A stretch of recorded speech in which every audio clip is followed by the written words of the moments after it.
साथियों नमस्कार, मैं हरिश्चंद्र बर्णवाल।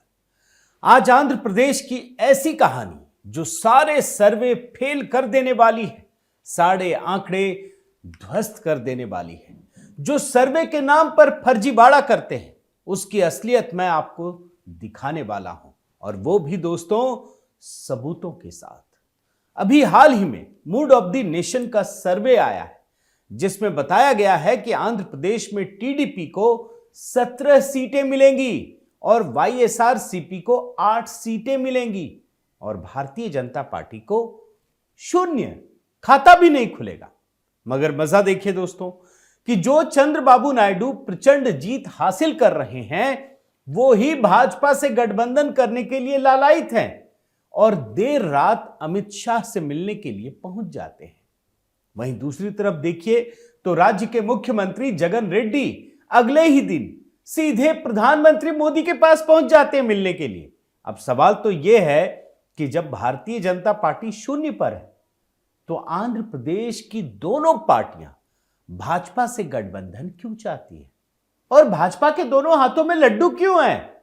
यह बात कोई सर्वे बता ही नहीं सकता, मैं दावे के साथ कह सकता हूं दोस्तों। और ये तो तस्वीरों और खबरों की बात दिखा रहा हूं। आप देखिए ना कि देश की 17वीं लोकसभा का अंतिम सत्र अयोध्या में श्री राम मंदिर की प्राण प्रतिष्ठा के प्रस्ताव पारित करने के साथ ही समाप्त हो गया। श्री राम मंदिर के निर्माण में प्रधानमंत्री मोदी की अहम भूमिका के लिए सभी सांसदों ने उनको धन्यवाद दिया। प्रस्ताव में यही है। अब जाहिर है जब प्रधानमंत्री मोदी अपने सारे वादे पूरे करते जा रहे हैं तो पूरे देश की राजनीति का मिजाज बदल रहा है, और इसीलिए जो मीडिया वाले आंध्र प्रदेश में भाजपा को पूरी तरह से इग्नोर कर रहे हैं वो जमीनी स्तर पर उस मोदी फैक्टर को समझ ही नहीं पा रहे हैं जिसे चंद्रबाबू नायडू और जगन मोहन रेड्डी समझ रहे हैं। ऐसे मीडिया वालों को इस सवाल का जवाब ढूंढना चाहिए कि आखिर आंध्र प्रदेश के पूर्व मुख्यमंत्री चंद्रबाबू नायडू दिल्ली में भाजपा के नेताओं से, अमित शाह से, केंद्रीय गृह मंत्री से मिलने क्यों आ रहे हैं? यह सवाल उठना लाजमी है ना। और इतना ही नहीं, ठीक एक दिन बाद मुख्यमंत्री जगन मोहन रेड्डी अब वो अमित शाह से मिलते हैं तो ये सीधे प्रधानमंत्री मोदी से मिलने दिल्ली पहुंच जाते हैं। आखिर क्यों? ये सवाल किसी ने नहीं दिखाया दोस्तों। सर्वे से क्या होता है? अब आप देखिए, आंध्र प्रदेश में चंद्रबाबू नायडू की तेलुगु देशम पार्टी हो या जगन मोहन रेड्डी की वाईएसआरसीपी एक दूसरे की धुर विरोधी पार्टियां हैं, लेकिन फिर भी दोनों पार्टियां दिल्ली में भाजपा नेताओं और प्रधानमंत्री मोदी से मिलने आ रही हैं। तो इसका मतलब साफ है कि जमीनी स्तर पर कुछ ऐसी चीज चल रही है जो सर्वे डिकॉर्ड नहीं कर पा रहा है। और याद रखिए, आंध्र प्रदेश में इस समय ऐसी राजनीतिक बिसात बिछी है उसमें दोनों ही पार्टियां प्रधानमंत्री मोदी और भाजपा के समर्थन के बिना चुनाव में सफल हो ही नहीं सकती है। समझ गए? जिस पार्टी को 0 सीट दे रहे हैं वो पीएम मोदी या भाजपा के बिना सफल हो ही नहीं सकती है। और ये बात कोई और नहीं, चंद्रबाबू नायडू और जगन मोहन रेड्डी दोनों ही अच्छी तरह से जानते हैं। आपको कुछ आंकड़े दिखाता हूं पहले। ये तो अभी की बात है, मैं थोड़ा पुराना लेके चलता हूं। जगन मोहन रेड्डी ने पूरी कांग्रेस पार्टी को हाईजैक करके राज्य में वाईएसआरसीपी पार्टी बनाई। मगर 2014 के लोकसभा चुनाव में जब टीडीपी ने भाजपा के साथ गठबंधन कर लिया तो उनकी पार्टी साफ हो गई। राज्य में एनडीए ने 25 लोकसभा सीटों में से 17 लोकसभा सीटों पर जीत हासिल की। 2014 की बात। वहीं विधानसभा चुनाव में भी एनडीए ने जगन मोहन रेड्डी को करारी मात दे दी। क्यों?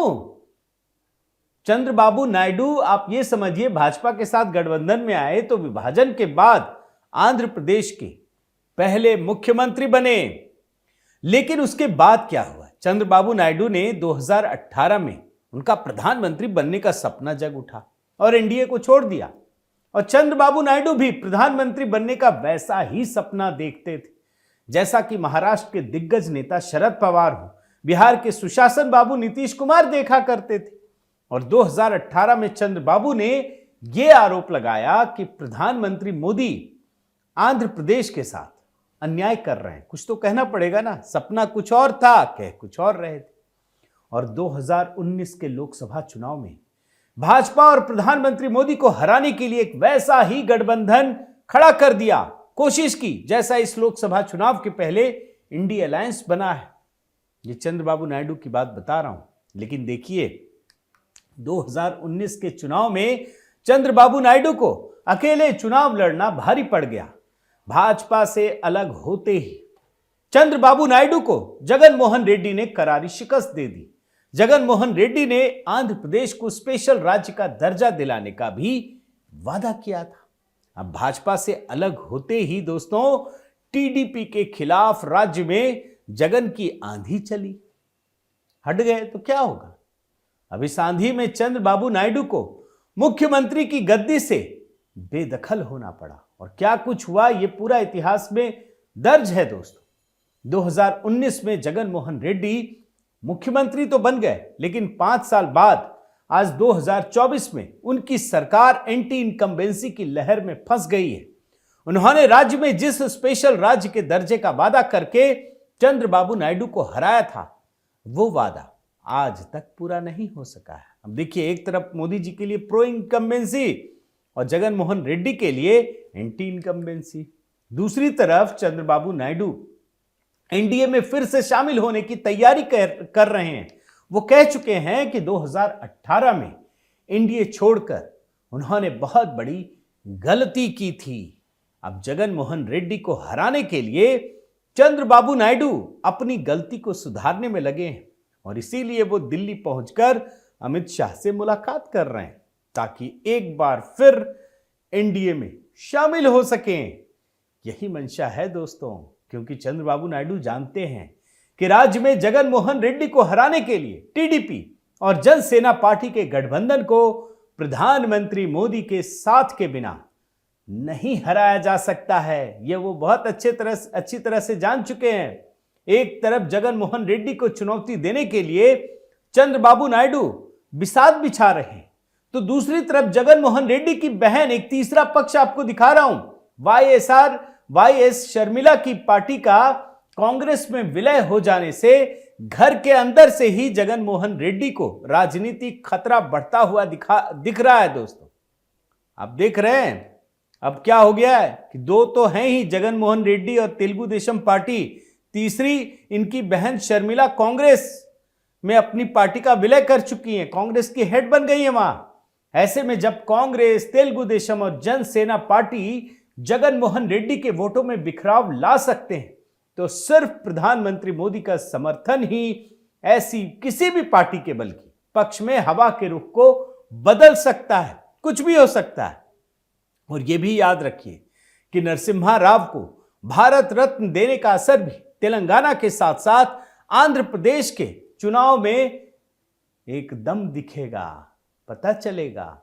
और इसके अलावा प्रधानमंत्री मोदी ने जिस तरह से अयोध्या में श्री राम मंदिर के निर्माण के वादे को पूरा किया है, उसका प्रभाव राज्य की जनता पर कितना है, इस हकीकत को राज्य की सभी पार्टियां अच्छी तरह से समझ रही हैं। क्योंकि लोकसभा में श्री राम मंदिर पर चर्चा के दौरान विरोध करने वाली कांग्रेस भी श्री राम मंदिर का विरोध नहीं कर सकी, जिससे साफ पता चलता है दोस्तों कि 22 जनवरी के बाद से देश की राजनीति पूरी तरह से बदल गई है।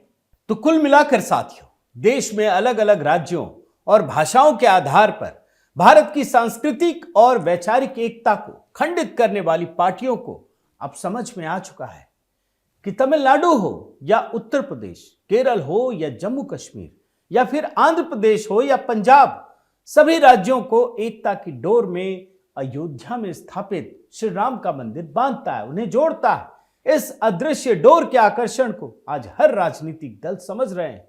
इसीलिए इंडिया अलायंस बनने से पहले टूट रहा है तो क्षेत्रीय पार्टियां श्री राम के विरोध में खड़ी नहीं होना चाहती हैं। और इसीलिए आपने तो कल भी देखा होगा ना कि जब योगी जी पूरे विधायकों मंत्रिमंडल को लेकर पहुंचे तो अधिकतर पार्टियां भी साथ खड़ी हो गईं।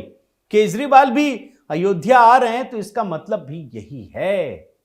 और इसी का असर आपको आंध्र प्रदेश में भी देखने को मिल रहा है। बहुत बहुत धन्यवाद। आपसे निवेदन है साथियों कि आप मेरे इस चैनल को जरूर सब्सक्राइब कीजिए, लाइक कीजिए, शेयर कीजिए, कमेंट कीजिए और इस बेल आइकन को प्रेस करना मत भूलिएगा। नमस्कार।